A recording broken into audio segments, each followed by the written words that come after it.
नमस्कार बच्चों, कैसे हो? ठीक हो ना? चलो आज फिर हम आपके साथ थोड़ा और पढ़ाई करते हैं। जैसे पिछली कक्षा में हमने पाठ दूसरा का समापन किए थे, अब उसी कड़ी को बढ़ाते हुए पाठ तीसरे की तरफ चलते हैं, जो आपके नाम इसका घातांक तथा घनमूल। अब घातांक किससे कहते हो? तो घातांक की परिभाषा के लिए आइए ब्लैक बोर्ड में देखते हैं कि घातांक किससे कहते हैं। देखिए, घात से ही घातांक बनता है। किसी संख्या पर घात लगाना या घातांकन, ध्यान दीजिएगा लाइन को, किसी संख्या पर घात लगाना या घातांकन एक गणितीय संक्रिया है जिसमें किसी संख्या को लगातार अपने से दो या दो से अधिक बार गुणा किया जाता है और जितने बार गुणा किया जाता है वह उस संख्या का घात कहलाता है। ये होगी आपकी घात की परिभाषा। कोई भी संख्या हो, उसकी जितनी बार गुणा करेंगे दो या दो से अधिक, और उसके बाद जो प्राप्त होता है वो संख्या उस संख्या का घात कहलाती है। जैसे मैं उदाहरण तो भी लिखा हूं, देखिए यहाँ पे संख्या है आपके पास 2, तो गुणा फिर से उसी संख्या में किया, कौन सी संख्या है 2, फिर गुणा किया 2 में, फिर से गुणा किया हूँ उसी संख्या 2। यानी आप देख रहे होगे यहाँ पे 2, 1, 2, 3, 4, 5, यानी हमने बोला कि 2 या 2 से अधिक, तो देखिए 2 बार हुआ या 2 से अधिक हो गया है। अब गुणा करने के बाद हमें मिलता है 2 घाते 5।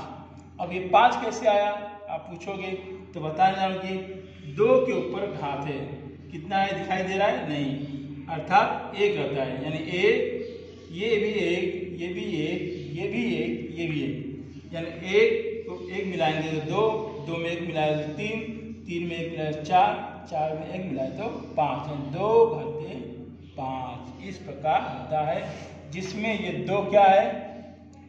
आधार है, और जो ये 5 है ये क्या है? उस संख्या का घात। यानी हम बोल सकते हैं कि 2/5 यह घातांकित संख्या है। इस प्रकार हमने परिचय किया घातांकित का। घातांक क्या होता है उसके अंदर। अब अगला पॉइंट आपके घातांक के नियम। अब घातांक के नियम 2 चीजों में लगता है, उसके लिए एक दिया है यम तथा यन। सभी की सभी संख्या कैसी होगी? पूर्णांक संख्या हो। और पहला नियम देख रहे हैं आपके सामने लिखा हूं। पहला नियम है a घाते यम गुणे a घाते यन बराबर a घाते यम प्लस n। इसका ये हुआ कि समान आधारण संख्या, देखो ये समान आधारण संख्या है, इसके घात भिन्न है परंतु आधार समान है। जब समान आधार संख्या गुणा करेंगे तो उसके घातों का योग होता है, जो यहाँ पे हमने लिखा है a घाते यम प्लस n। उदाहरण के तौर पर मैं सवाल कर दे रहा हूँ, आप देखिए 2 घाते 3 और 2 घाते 4। आई बात में इसमें संख्या का घात समान है, 2 है, घात भिन्न है। जब इस दोनों संख्या गुणा करेंगे तो घातों का क्या आएगा? योग, यानी 2 घाते 3 धन 4, यानी जब जोड़ देंगे तो 2 घाते 4 और 3 मिलकर हो जाएंगे 7। इस प्रकार आपका ये नियम का उपयोग होने करके बताइए कि पहला नियम किस प्रकार था और उसका उपयोग सवाल में किस प्रकार करते हैं। अब आ जाते हैं दूसरे नियम की तरफ। यहाँ देखिए a घाते यम भागे a घाते यन बराबर a घाते यम माइनस n। इसका अर्थ हो गया कि समान आधार संख्या का जब भाग देते हैं तो उसके घातों में क्या होता है?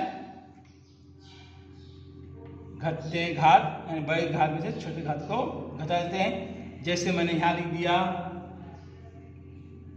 3 घाते 4 भागे 3 घाते 2 दोनों संख्या का आधार समान है, भाग जिसे दे रहे हैं दोनों का आधार समान है, तो घातों का क्या यार घटेंगे। जब इस प्रकार के रहेंगे तो 3 घाते 4 - 2 और घट जाएंगे तो कितना आएगा 3 घाते 2, यानी जवाब आ जाएगा आपका 3 घाते 4 भागे 3 घाते 2। यानी जब भाग का रूप हो और संख्या समान हो, घात भिन्न हो, तो सदैव घातों का क्या है, बड़े घात में छोटे घात को घटाएंगे। और जब आधार समान होगा, घात भिन्न होंगे और गुणा करें तो सदैव घातों क्या होगा योग। ये हो गया आपका 2 नियम। अब तीसरे नियम में आइए। तीसरा नियम कह रहे हैं बिल्कुल उसी तरह दूसरे की तरह की a घाते यम भागे a घाते यन बराबर ए, आगे कुछ लिखा नहीं हूं, एक कंडीशन दिया हूं आपके सामने, यन बड़ा है यम से, यानी इसका अर्थ है कि यन का मान यम से अधिक होगा तो इसका हो जाएगा यन माइनस यम। ये नियम बनेगा तब जब यन का मान यम से अधिक होगा, तब यानी बड़ी संख्या से छोटी संख्या को घटा रहे हैं। तो ये काम किया कि ए घाते यम भागे ए घाते यन बराबर ए घाते यन माइनस एम कब होगा, तब होगा कि जब यन यम से बड़ा होगा। कैसे, तो देखिए आपके सामने दिखा रहा हूं, यह 2 घाते 5 भागे 2 घाते 7। अब दोनों का आधार समान है पर घात इधर पहले 5 है फिर 7, यानी बाद में घात क्या अधिक है, तब 2 घाते 7 माइनस 5। और जब घटा दोगे 2 घाते 7 में 5 गया 2 घाते 2, 5 और 2 घाते 7। ये कब हो जाएगा, जब 7 5 से बड़ा होगा, तब इस नियम की प्रयोग करके हम इस तरह उसका घातांक ज्ञात कर सकते हैं। अब अगला है चौथा नियम, a गुणे b, a का गुणा b में कर रहे हैं और पूरे घात यम, तो इसका अर्थ हो गया कि ये a का भी घात यम होगा b का भी घात यम होगा। जो आगे हमने लिख दिया a गुणे b पूरे घात यम बराबर a घाते यम प्लस b घाते m। इसको जब हल करेंगे इधर 2 गुणे 3 घाते 5, तो जब इसका विस्तारित रूप करेंगे तो 2 घाते 5 इसका भी रहेगा, 3 का भी घात कितना रहेगा 5। इस प्रकार हम लोग चौथे नियम का प्रयोग किए। अब पांचवा नियम कह रहा है आपका कि a घाते 0 बराबर 1, यानी इसका अर्थ है कि कोई भी संख्या होगी 0 को छोड़कर बाकी संख्या घात अगर 0 होता है तो सदैव उसका मान 1 होता है। जैसे मैं यहाँ लिख दिया 5 घाते 0, इसका मान सदैव 1 ही रहेगा।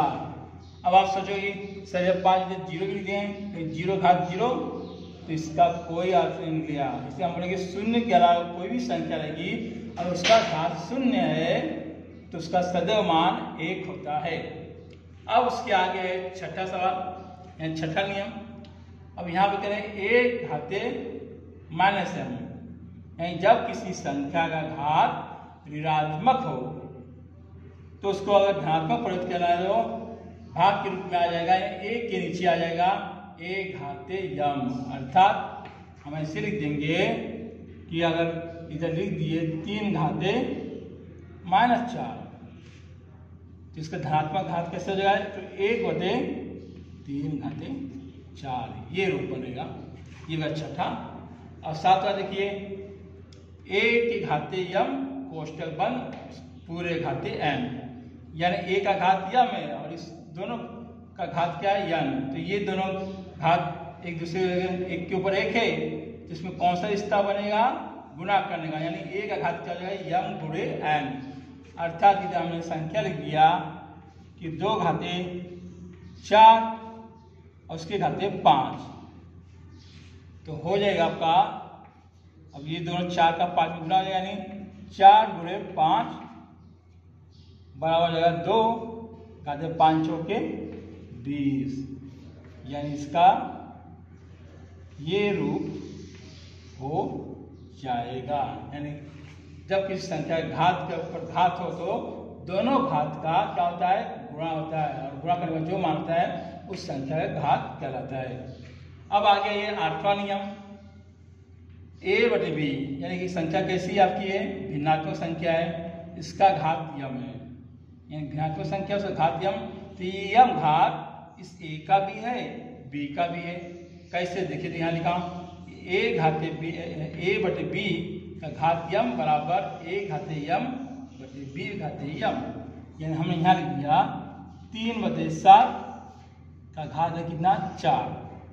तो ये 4 घात किसका होगा, 3 का भी होगा 7 का होगा इस नियम के तहत। तो लिख देंगे 3/4/7/4, ये हो गया आपका 8वां नियम। अब है 9वां नियम, a/b, ये भी भिन्नात्मक संख्या है, परंतु इसका घात दिख रहा है आपको -m, यानी ऋणात्मक है। अब इस घात को धनात्मक करने के लिए इस भिन्नात्मक संख्याओं का स्थान परिवर्तन किया गया है, यानी अंश वाली संख्या हर में और हर वाली संख्या अंश में, यानी b/a किए तो इसका जो घात ऋणात्मक यहाँ आ गया धनात्मक, और संख्या लिख देंगे जैसे यहाँ पे 2/5 घात हो गया है 3, यानी -3 हो गया है। अब जैसे इसको हम लोग इसका संख्याओं का अंश और हर में बदलाव करेंगे तो 5/2 घात ऋणात्मक से धनात्मक बन जाए। ये कुल 9 नियम है जिसका घातांक के नियम है, जिसका आपको प्रयोग करना है इस प्रसंग्रह आगे वाले प्रसंग्रह में, और इसी के नियम के तहत आपको आगे भी चलना है, जो आपको आने वाली क्लास में मदद करेगा। देखते हैं प्रसंग्रह 3.1 के पहले एक छोटा सा पॉइंट दिया गया है, उसको समझिए क्या दिया गया है। जैसे आप परिमेय घातांक वाली संख्या का, तो परिमेय संख्या में आपको पहले ही पाठ में बता चुका हूँ, लेकिन यहाँ पे है परिमेय घातांक वाली संख्या का अर्थ। तो देखिए 25 का वर्गमूल, अब 25 का वर्गमूल हम लोग 2 तरीके से दें, एक इस तरह से लिखते हैं करनी में 25, इसको लेते हैं 25 का वर्गमूल, या उसको दूसरा रूप दे सकते हैं, परिमेय संख्या में जाना है तो 25 के घाते 1/2 ये होता है, यानी ये हो गई आपकी परिमेय घातांक वाली संख्या का अर्थ क्या। अगर 25 की घाती में 2 लिखा गया तो उसका अर्थ हम लिखेंगे कि 25 का वर्गमूल, या उस तरह ना ऐसा या तो भी उसका अर्थ होगा 25 का वर्गमूल।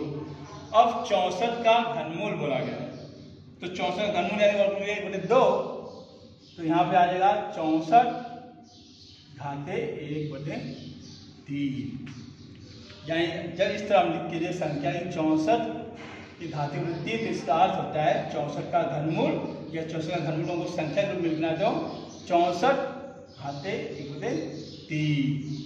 और उसी प्रकार तीसरा 243 का 5वां मूल, यानी 243 संख्या ये हो गई आपका। अब 5वां मूल बोला नहीं, ये घनमूल था, चौथा मूल था, 5वां मूल हमने 1/5, यानी हो गया 243 का 5वां मूल। जब इस तरह संख्या लिखी 243 घाते 1/5, इसका अगर हम लोग शब्दों में अर्थ लिखेंगे तो हो जाएगा कि 243 का 5वां मूल। अब इस 243 का 5वां मूल हमको अंकों में दिखाना है, तो 243 घाते 1/5, इस प्रकार हम संख्या का वजह से कौन सी संख्या होगी आपकी परिमेय संख्या। और उसी पर आधारित है आपका प्रसंग्रह नंबर 3.1 में पहला सवाल हम लेने जा रहे हैं, घातांक का उपयोग करके नीचे दी गई संख्याएं लिखिए। और इसमें पहला सवाल है 13 का 5वां मूल। अब यहाँ आप देखिए 243 का 5वां मूल कैसे लिखा गया है, तो 243 घाते 1/5, उसके बाद 13 बोला जाता है, यहाँ पे हम 13 लिखेंगे, और 5वां मूल यानी इसका घात है 1/5, ये होगा 13 का 5वां मूल। उसी वाला है दूसरा सवाल है कि 9 का 6ठा मूल, ये 9 के ऊपर घात क्या लगे आपका 1/6, जिसे हम कहेंगे 9 का 6ठा मूल। इसका उत्तर आएगा 9 घाते 1/6। आगे तीसरा सवाल है 256 का वर्गमूल। तो वर्गमूल हमने बताया कि 256 वर्गमूल इस प्रकार भी लिख सकते हैं, लेकिन हमको बोला गया कि ये परमे घातांक संख्या, तो इस प्रकार हमको लिखना है। 25 के घाते 2, तो यहाँ कितना रहा 256 का घात हो जाएगा, यानी वर्गमूल 1/2। इस पर तीसरा हुआ। अब चौथा सवाल है आपका 17 का घनमूल। घनमूल यानी इस प्रकार का 64 घनमूल 3, तो 17 घनमूल भी हो जाएगा आपका 17 के घाते 1/3। ये हो गया 17 का घनमूल। और पांचवा भी उसी प्रकार है 100 का 8वां मूल, यानी 100 के ऊपर 8 घात आ गया तो कहलाएगा 100 का 8वां मूल। 100 के ऊपर घात आ गया 1/8, तो हो गया 100 का 8वां मूल। उसी प्रकार लास्ट में आपका सवाल है छठा 30 का 7वां मूल, यानी जो संख्या 30 है इसके ऊपर घात 7 आ जाएगा तो वो कहलाएगा 30 का 7वां मूल, यानी जो 30 संख्या होगी इसके ऊपर घात दीजिए 1/7, तो हो गया 30 7वां का मूल। इस प्रकार का प्रसंगत गिनती का ये पहला सवाल था। आपकी घातांक का उपयोग करके नीचे दी गई संख्याएं हमने लिखा। अब इसी का है दूसरा सवाल कि दी गई घातांक की संख्या कौन सी संख्या का कौन सा मूल है लिखिए। ये आपको संख्या घातांक की संख्या दी गई है, अब शब्दों में लिखना है कि कौन सी संख्या का कौन सा मूल है। तो पहला है देखिए सवाल 81 के घाते 1/4। तो जब इसको शब्दों में लिखेंगे तो 81 का कौन सा मूल है 1/4, यानी चौथा मूल। आई बात समझ में। उसी प्रकार अब दूसरा सवाल लिखेंगे 49 के घाते 1/2, यानी 49 का कौन सा ये मूल हो जाएगा, तो दूसरा मूल इसको लिख सकते हैं। 49 का दूसरा मूल ना लिखे 49 का वर्गमूल लिखेंगे, जो आपको मैं ऊपर शुरुआती दौर में बताया था, क्योंकि 49 का वर्गमूल। उसी प्रकार तीसरा सवाल लिखिए 15 के घाते 1/5। शब्दों में जाए तो 15 कौन सा मूल है, ये कितनी संख्या है 5, यानी 15 का 5वां मूल। यहाँ लिखेंगे 15 का 5वां मूल। आई बात समझ में। अब आते हैं सवाल नंबर 4 पे। यहाँ लिखा गया 512 के घाते 1/9, यानी संख्या कौन सी आपकी 512 और घात में कौन रहा है 9, तो 512 का कौन सा ही मूल हो गया, तो 512 का 9वां मूल। तो यहाँ लिखेंगे 512 का 9वां मूल। अब इसके आगे आएगा पांचवा सवाल 100 के घाते 1/19। संख्या आपकी 100 और इसका कौन सा ये मूल है, घात दिखाई दे रहा है आपको 19, तो 100 का 19वां मूल, यानी लिखेंगे इधर 100 का 19वां